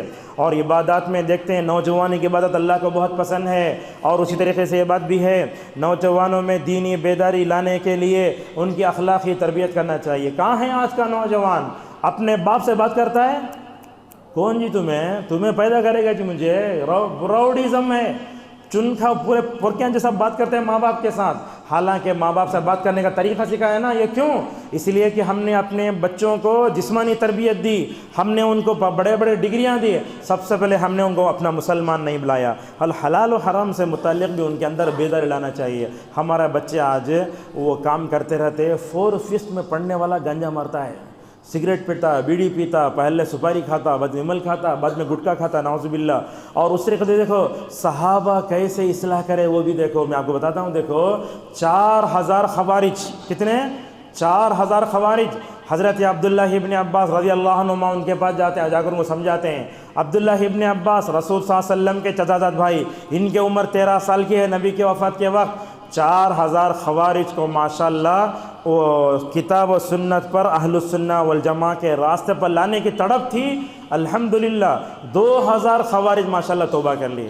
تو اس طریقے سے ہمیں صحابہ کیسے کرے ہونا چاہیے۔ بات بھی دیکھو، جب بھی گناہ دیکھے غلط چیزیں فوراً روک دینا چاہیے۔ ہمیں کیا بولتے ہیں، بچہ ہے بے چھوٹا، ٹخنے کے نیچے نہیں بعد میں موڑ لو، اور کچھ لوگ کو دیکھتے ہیں نماز کے ٹائم پر بہت موڑ لیتے ہیں۔ حضرت عمر رضی اللہ عنہ جب ان کو نماز فجر میں خنجر مارا گیا نا، نیچے پڑ گئے، بعد میں لے جا کے بستر میں ڈالے۔ ایک آدمی ان سے ملنے آیا تو اس کے کپڑے ٹخنے کے نیچے ہیں۔ دیکھو مرض الموت میں مبتلا ہے، تب بھی ماشاءاللہ منکر نہیں چھوڑتے۔ انہیں آ کر بات کریا، کیا کہ حضرت عمر کو چڑھایا۔ جب جانے لگا تو حضرت عمر نے اوپر سے نیچے اسے دیکھا، کہنے لگے یا غلام، اسے بلاؤ چلے گا نا، بلاؤ۔ بولے اے غلام، اپنے کپڑے کو ہمیشہ ٹخنے کے اوپر رکھو، تمہارے دل میں تقوی بھی پیدا ہوگا اور جو ہے تمہارے کپڑے بھی پاک رہیں گے۔ علامہ ابن حجر رحمہ اللہ کہتے ہیں یہ حضرت عمر کے اندر انکار منکر کا جذبہ دیکھو۔ ایک نوجوان ٹخنے کے نیچے کپڑے پہننے کو ہے، اگر اس کی اصلاح نہیں کرے عمر کو اللہ کے سامنے جواب دینا ہوگا۔ مرض الموت میں مبتلا ہو کر بھی ماشاءاللہ عمر رضی اللہ عنہ اصلاح کرتے تھے۔ اسی طریقے سے ہمیں نوجوانوں کو دیکھنا چاہیے۔ 10 منٹ میں اپنی بات کو سمیٹ لیتے ہیں۔ عبداللہ ابن مسعود رضی اللہ عنہ ایک صحابی تھے، ان کی بیوی زینب ایک دن کیا کری، امی کے گھر کو جا کر تھے وہ یہ بننے کا ہی دھاگا۔ ابن مسعود، اللہ اکبر، ان کا ایمان تو کیسے ہے، آپ نے ان کے بارے میں فرمایا ابن مسعود کے اگر پیروں کو اگر قیامت کے دن میزان میں رکھا جائے احد پہاڑ ذرا وزنی ہوگا۔ ایسا عقیدہ حضرت عبداللہ مسعود رضی اللہ عنہ کا۔ اور بیوی کے اندر، بچوں کے اندر، سسرال میں سب دیکھے تو کیا کرنا، ہمیں عقائد کی اصلاح کرنا۔ ہمیں عقائد کی اصلاح نہیں کرتے، سسرال میں جا کر چائے پی لے کے آ جاتے، سب کرتے ہیں لیکن اصلاح نہیں کرتے۔ تو حضرت ابن مسعود نے پوچھا اے زینب یہ کیا ہے، تمہارے ہاتھ میں دھاگا کیا بندھا ہے؟ تو کہنے لگے اپنے گھر گئے تھی وہ دھاگا باندھے۔ شوہر نے بیوی کے ہاتھ میں سے دھاگے کو کاٹا اور کہا ابن مسعود کا خاندان شرک سے پاک ہے۔ اسی طریقے سے ہمیں حکمت سے اصلاح کرنا، گرم خون نہیں آنا، جھگڑا نہیں کرنا، ان کے ساتھ ہمدردی کا اظہار کرنا چاہیے، ایسا اسلوب اپنانا چاہیے جو ماشاءاللہ ان کے جو ہے عقل میں چلے جائے۔ اور ایک بات بھی دیکھو، نوجوانوں کی اصلاح کرے تو یہ غلط ہے بولے تو ایک صحیح راستہ بھی ان کو بتانا چاہیے۔ اور یہاں یہ ہے ایک بات کیا ہے، علماء کو ان کی اصلاح کے لیے تڑپنا چاہیے۔ ایک واقعہ میں آپ کو سناتا ہوں، شاید اس سے پہلے سنے نہیں معلوم ہے، مدینے کا واقعہ ہے۔ عبدالرزاق البدر حفظہ اللہ اس زمانے کے جید علماء میں سے ہیں، امت کا سب سے بہترین سرمایہ۔ میں سمجھتا ہوں اصلاح کے انکفا جو طریقہ ہے، نبی کا طریقہ، صحابہ کا طریقہ، اسلاف کا طریقہ۔ وہ کہتے ہیں ایک دن میں اپنے باپ کے ساتھ، انہوں بھی محدث، اپنے دادا کے ساتھ مدینے میں کار میں بیٹھ کر حرم کو جا رہا تھا۔ جیسے ہی ہم حرم کے قریب ہوئے تو 1-2 کلومیٹر پہلے میں دیکھتا ہوں کہ ایک کار ہے، وہ کار کے دروازے کھلے ہوئے ہیں۔ وہ کار کے دروازے جب کھلے ہوئے ہیں تو ایسی صورت میں دیکھتا ہوں کہ گانوں کی آواز آ رہی ہے۔ شہر کون سا؟ مدینہ۔ رات کون سی؟ تاقرات۔ حضرت عبدالرزاق البدر حفظہ اللہ فوراً اپنی کار سے نکلے، تو جا کر بولے کیا آپ لوگ عبادت کرتے بھی نہیں، دوسروں کو عبادت کرنے دیتے نہیں، جاؤ پہلے گانے بند کرو جاؤ۔ ماشاءاللہ وہ ایسے نوجوان تھے، جا کے گانے بند کر ڈالے۔ گانے بند کر کو ایسے ہی نہیں چھوڑے، وہ کیا کرے، وہ 4 نوجوان تھے، 2 نوجوان تھے، ان کو بلا کر کیا بولے، یہ رات ایسی ہے، طاق راتوں میں رسول اللہ صلی اللہ علیہ وسلم نے ہمیں دعا سکھائی، اللہم انک عفو تحب العفو فاعف عنا۔ اللہ اکبر، یہ دعا جب تک وہ نوجوان یاد نہیں کرے وہاں سے ہٹے نہیں، نوجوانوں کو دعا یاد کرا دلے۔ اللہ اکبر، یہ ہمارے اندر بھی نوجوانوں کی اصلاح کا تڑپ ہو تو ماشاءاللہ شب قدر کی ایک دعا بھی نوجوان کی تقدیر بدل سکتی ہے۔ کیا ہوا، دعا سکھا دلے، چلے گئے۔ شیخ بولتے ہیں کئی سالوں کے بعد عرب کے کسی علاقے میں درس دینے گیا تو میں اس مسجد میں داخل ہوا، ایک نوجوان داڑھی لمبی ہے، عالم ہے، اس مسجد کا امام بن کر آ کر مجھے سلام کر رہا ہے۔ شیخ آپ مجھے پہچانتے کیا؟ عبدالرزاق البدر کے ماشاءاللہ دنیا میں لاکھوں شاگرد ہیں جو ان کے لیے دنیا اور آخرت میں رفع درجات کے لیے کافی ہیں۔ شیخ بولے میں نہیں پہچانتا کون ہے؟ تو نوجوان کیا بولا معلوم ہے؟ شیخ وہ کار میں گانے سننے کو تھا نا، وہ ایک نوجوان میں ہوں۔ میں آج میری حالت کیا ہے، مسجد کا امام ہوں، حافظ قرآن ہوں اور پوری داڑھی سب چھوڑ لیا ہوں۔ شیخ کی آنکھوں میں آنسو آ گئے۔ شیخ نے اس سے پوچھا کیا تھا؟ انہوں نے کہا آپ نے شب قدر کی جو دعا سکھائی نا، اس دعا نے میری زندگی بدل دی۔ اے اللہ تو معاف کرتا ہے، معافی کو پسند کرتا ہے، اب تک میں گناہوں کے دلدل میں پھنسا تھا، اللہ مجھے معاف کر دے۔ اس طریقے سے ہم سب کو اپنے نوجوانوں کی اصلاح کے لیے پروگرام بھی بنانا چاہیے، لہٰذا اسی طریقے سے ہمیں ان کے لیے دعا بھی کرنا چاہیے۔ عرب میں ماشاءاللہ بار بار دعا کرتے، قنوت وطر پڑھتے نا، ہر جمعہ میں حرم مکی مدنی میں اللہم اہدی شبابنا، اپنے نوجوان دعا کرتے ہیں۔ اور ہمارے اصلاحی پروگراموں میں عورت کا، بچوں کا ذکر مکمل ہونا چاہیے، اور اس طریقے سے اسلاف کے طریقے پر تربیت اور والدین فکر کریں، آخرت کی جواب دہی کا احساس ان کے اندر پیدا کریں۔ اگر کون تو بھی نوجوان اکیلا میں بیٹھ کر اپنے جوانی برباد کو سے بولنا، اگر اس حالت میں اگر تمہیں موت آئے تو کیا کرو گے، جس حالت میں مرو گے اسی پر اٹھائے جاؤ گے۔ اور نوجوانوں کو علماء سے جڑ کر رہنا چاہیے، امام سے فائدہ اٹھاؤ۔ مہینہ ہوا تو امام کو تنخواہ دینا جانتے، مگر امام کے پاس کون آنکھوں پڑھتے دیکھو نہیں ہوتا، امام سے جڑ کر رہو، دروس میں محاضرات میں سب فائدہ اٹھانا چاہیے۔ دینی پروگراموں میں شرکت کرنے سے کیا فائدہ ہوتا ہے؟ عمر کا ایک قول میں آپ کے سامنے نقل کرتا ہوں، جو اس کو امام غزالی رحمہ اللہ نے احیاء الدین نقل کیا۔ کیا کہتے ہیں دیکھو، ان الرجل لیخرج من منزله وعلیہ من الذنوب مثل جبال تہامہ، کہا آدمی جب اپنے گھر سے نکلتا ہے اس کے اوپر تہامہ پہاڑ جیسا جو ہے گناہوں کا پہاڑ ہوتا ہے۔ دیکھو مجلس میں شریک ہونے کا فائدہ کیا ہوتا ہے؟ فَإِذَا سَمِعَ الْعَالِمُ، جب وہ دینی مجلس میں شریک ہو کر عالم کی دینی باتوں کو سنتا ہے کانپنے لگتا ہے، اور وہ اپنے گناہوں سے ماشاءاللہ جو ہے پاک ہو جاتا ہے۔ علم مجلس میں آئے، دین کی باتیں سنیں، گھر کو گئے تو کیا فضیلت ہے؟ کہا انصرف الی منزلہ وعلیہ ذنب، جب آیا تہامہ پہاڑ جیسے گناہ اس کے سر پر تھے، جب آیا ڈرا کانپا عہد کیا، واپس گیا تو کہا ماشاءاللہ اس کے کندھوں پر سے پورے جو ہے گناہ چلے گئے۔ عمر رضی اللہ عنہ کہتے ہیں فلا تفارقوا مجالس العلماء، لوگوں علماء کے مجلسوں کو معمولی نہ سمجھو۔ نوجوانوں میں دینی بیداری پیدا کرنے کے لیے کتابوں کا مطالعہ بھی کرنا چاہیے، مساجد کے ذریعے اصلاح ہوگی۔ مسجد میں جو ذمہ دار رہتے نا، کیا تو بھی نیک کام رہا تو ان کو والنٹر بنانا، یہ کام کرو یہ کام کرو یہ کام کرو۔ ہم دیکھتے دوسری جماعتوں میں، ایک مرتبہ کیا کیرلا میں کیا ہوا، ایک جگہ بڑا اجتماع ہونے والا تھا، رات بھر بارش ہو کر پورا پانی یہاں تک آ گیا، صبح میں اجتماع کرنا ہے۔ ان کے اندر ایسی ہمت، جانوروں کے ساتھ محنت کرتے، کیا کریں معلوم، رات بھر نوجوان پورا پانی نکال کر ماشاءاللہ صبح تک وہ پوری زمین جلسے کے قابل بنا کے چھوڑ ڈالے۔ تو اس طریقے سے ہر جگہ جو نیک نوجوان ہیں ان کو جوڑ کر رکھنا، واٹس ایپ پہ گروپ بناؤ، امام سے جڑ کر رہو، جو بھی نیک کام ہوتا ہے مکمل طور پر ان کو یہ کرو۔ اور آج کے نوجوانوں کو فتنے سے بچانے کی بھی ضرورت ہے۔ اسی پر میں اپنی بات کو ختم کرتا ہوں۔ ہمارا خلاصہ یہ ہے، آج دو جو ہے چیزیں دشمن کے نشانے پر ہیں، ایک ہے عورت، دوسرا ہے نوجوان۔ اگر ہم ان دونوں کو صحیح کر لیے ماشاءاللہ ہمارا پورا معاشرہ صحیح ہو جائے گا۔ یہاں خواتین بھی ہیں، ان سے بھی کہنا چاہیں گے آپ اپنے بچوں کی صحیح تربیت کریں۔ اگر آپ اپنے بچوں کی صحیح تربیت نہیں کریں گے، اللہ تبارک و تعالیٰ کے سامنے جواب دینا ہوگا۔ آپ خود اپنے آپ کو فتنوں سے بچاؤ، اور ماں باپ کو چاہیے کہ وہ اپنی اولاد کے لیے ہمیشہ دعائیں کرے، بد دعا نہ کرے۔ آپ نے فرمایا لوگوں تم اپنے آپ پر، اپنی اولاد پر، اپنے مال پر بد دعا مت کرو۔ اللہ کے شکریہ کے بعد مسجد کے ذمہ داروں کا، منتظمین کا اور سارے سامعین کو شکریہ ادا کرتا ہوں۔ اللہ سے ہماری دعا ہے جو کچھ کہا گیا ہے اللہ تعالی ہم سب کو اس پر عمل کرنے کی توفیق عطا فرمائے۔ اللہ تعالی عالم اسلام میں جتنے نوجوان بگڑے ہیں اللہ تعالی سب کو ہدایت کی دولت سے مالا مال فرمائے۔ جو نوجوان دین پر جمے ہوئے ہیں اللہ تعالی ان پر ثبات قدمی عطا فرمائے۔ اللہ تعالی ہمارے امت مسلمہ کی عورتوں کو، بچوں کو، نوجوانوں کو سوشل میڈیا کے فتنے سے بچا کر رکھے، آمین۔ وآخر دعوانا الحمدللہ رب العالمین۔